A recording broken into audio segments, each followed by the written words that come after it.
नमस्कार साथियों, मेरा नाम वैभव सैनी है। मैं परास्नातक वनस्पति विज्ञान से हूँ और मुझे शिक्षा के क्षेत्र में 7 से 8 वर्ष का अनुभव रहा है। मेरे ज़िले की विशेषता है कि मेरा ज़िला साहित्यिक दृष्टिकोण से बहुत महत्वपूर्ण है और यहाँ वीरों की भूमि भी इसे कहा जाता है।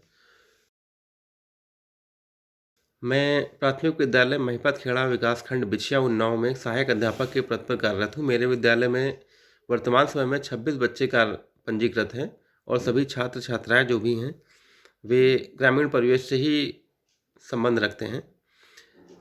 इससे पहले मेरी प्रथम जॉइनिंग जो थी वो लखीमपुर ज़िले के रमिया बेहड़ ब्लॉक में थी, प्राथमिक विद्यालय राजपुर में।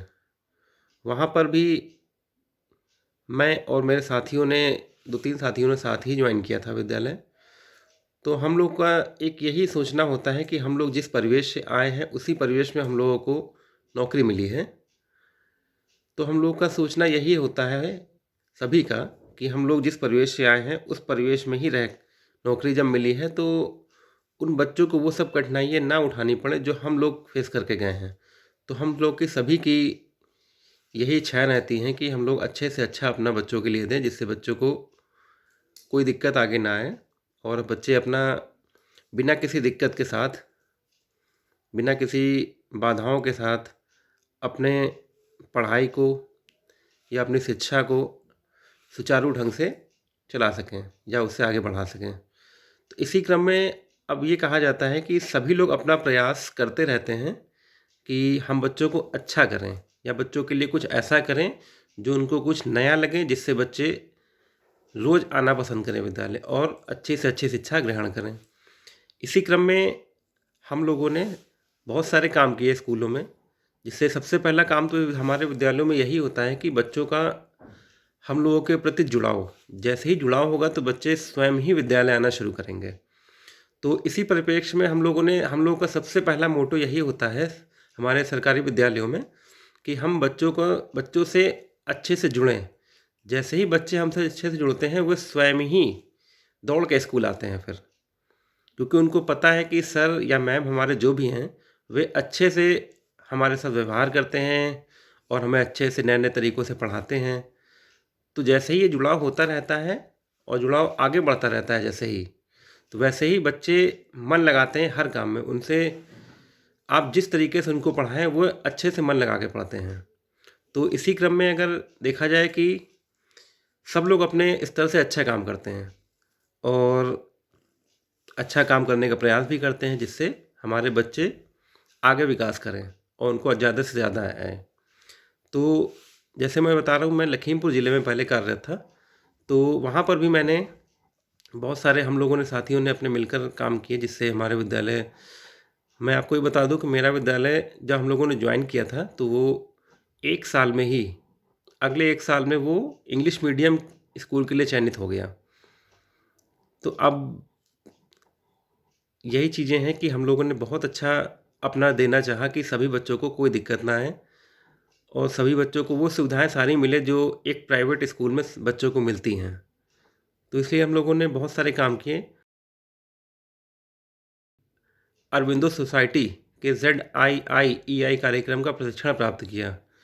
तो हम लोग को ये पता था कि हम लोग जो भी कर रहे हैं, वो एक शायद परिष्कृत रूप ना हो, लेकिन जैसे ही ये ZIIEI के हम लोगों ने प्रशिक्षण प्राप्त किया, तो हमें ये पता चला कि हम बिना पैसे खर्च किए भी ऐसे नवाचार किए जा सकते हैं, जिससे पढ़ाने के तरीकों में सुधार किया जा सके। और वे जैसे ही हम लोगों ने वहाँ पर भी ट्रेनिंग ली थी अरबिंदो सोसाइटी से, तो वहाँ उन नवाचारों को हम लोग ने अपने स्कूल में लागू किया, जिसका परिणाम ये रहा कि अगले 1 सालों में जहाँ पर मैं कार्यरत था, वो इस विद्यालय अंग्रेजी मीडियम स्कूल के लिए चयनित हो गया। इनोवेटिव पाठशाला जो इनका अरबिंदो सोसाइटी का एक एप्लीकेशन है, इनोवेटिव पाठशाला। इसके पाठ्यक्रम से प्रशिक्षण से मुझे अपने विषय को विभिन्न गतिविधियों के आधार पे सिखाने का तरीका भी कुछ इनोवेटिव लगा, जिससे मैं अपने तरीके से पढ़ाता था, लेकिन जैसे ही इनोवेटिव पाठशाला ये एप्लीकेशन मैंने यूज़ किया, तो उसमें अरबिंदो सोसाइटी के भी तरीके बहुत सारे तरीके बहुत अच्छे हैं, जो मैंने उनको भी अपने सब्जेक्ट में शामिल किया। मैंने सीखा कि अनुभवात्मक शिक्षणों के लिए बच्चों की गतिविधि में शामिल ज़रूर करना चाहिए। और प्रशिक्षण से मुझे बहुत ही फ़ायदा मिला। मेरे दिमाग में जो भी गतिविधि चल रही थी, उसे ठीक ढंग से बच्चों के साथ क्रियान्वित मैं कर पाया। मैं बता रहा हूँ कि जैसे हम लोग अपने तरीके करते हैं, ज या जब अपने तरीके से जो कुछ लागू करते हैं, वे हम लोग अच्छा ही करते हैं। लेकिन जैसे ही हम लोग कोई प्रशिक्षण प्राप्त करते हैं, तो हमें ये पता चलता है कि हाँ, ये तरीका जो हम लोग कर रहे थे, वो अच्छा था।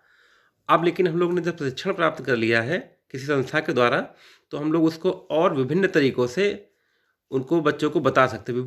तो मैंने ठीक उसी ढंग से बच्चों के साथ उसका जो भी ये अरविंदो सोसाइटी से मैंने प्रशिक्षण प्राप्त किया, तो उसको विभिन्न तरीकों से के साथ बच्चों के साथ मैंने उसको क्रियान्वित किया।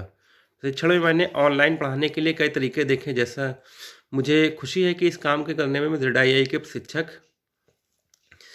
जैसे मैं उन्नाव में आया, तो मुझे बिछिया में जब मैंने पिछले साल प्रशिक्षण प्राप्त किया, तो श्री अजय श्रीवास्तव जी हमारे हैं, तो वो हमारे प्रशिक्षक के तौर पे, अरविंदो सोसाइटी के प्रशिक्षक के तौर पे हमारे बिछिया में आए वो। तो उन्होंने हमें बहुत सारे तरीके बताए, जैसे थीम अटेंडेंस हुई, या रोल प्ले हुआ, लाइन मेथड हुआ, नंबर लाइन मेथड हुआ। तो इस तरीके से अजय जी ने बहुत सारे ऐसे तरीके बताए जो हम लोग अपने विद्यालय में लागू करते हैं, और लागू करने के बाद उसे सुखद परिणाम भी देखने को हमें मिले। कि जैसे मैंने बताया कि मेरे विद्यालय में इस समय 26 बच्चे हैं, और जब मैं ज्वाइन किया था तब शायद 14-15 थे, लेकिन बच्चे बढ़े हैं कई सारे तरीकों से, या कई सारे बच्चों के जुड़ाव से। लेकिन जैसे ही मैंने प्रशिक्षण प्राप्त किया और मैंने उस प्रशिक्षण को अपने विद्यालय में थोड़ा-थोड़ा करके लागू किया, तो उसका मुझे परिणाम बहुत ही अच्छा मिलने लगा। मैंने अपने आइडिया उनके साथ साझा किए बच्चों के साथ, और उन्होंने मेरे आइडिया को सुधारने में सहयोग भी किया। मैंने समस्या का समाधान भी किया बच्चों की। मेरा विद्यालय रोल मॉडल बनने की ओर शायद अग्रसर है, क्योंकि हम लोग आज के दौर में बहुत सारे प्रयास कर रहे हैं, चाहे वो सरकारी प्रयास हो या किसी संस्था का प्रयास हो। अरविंदो सोसाइटी का भी प्रयास बहुत से सराहनीय है, और अजय जी को मैं विशेष रूप से धन्यवाद देना चाहूँगा कि उन्होंने हमारे प्रशिक्षक के तौर पर हमारा बहुत सहयोग किया, और हमारे जो हमें तरीके हम लोग पढ़ाते थे जिन तरीकों से, उन तरीकों को परिष्कृत करने का भी अजय जी ने बहुत अच्छा काम किया है। इसलिए मैं अजय जी को बहुत धन्यवाद देना चाहूँगा कि उन्होंने हमारे प्रशिक्षक के तौर पे हमारा बहुत सहयोग किया। मैं श्री अरविंदो सोसाइटी और HDFC बैंक को यह मंच प्रदान करने के लिए बहुत ही धन्यवाद देता हूँ। जय हिंद, जय भारत।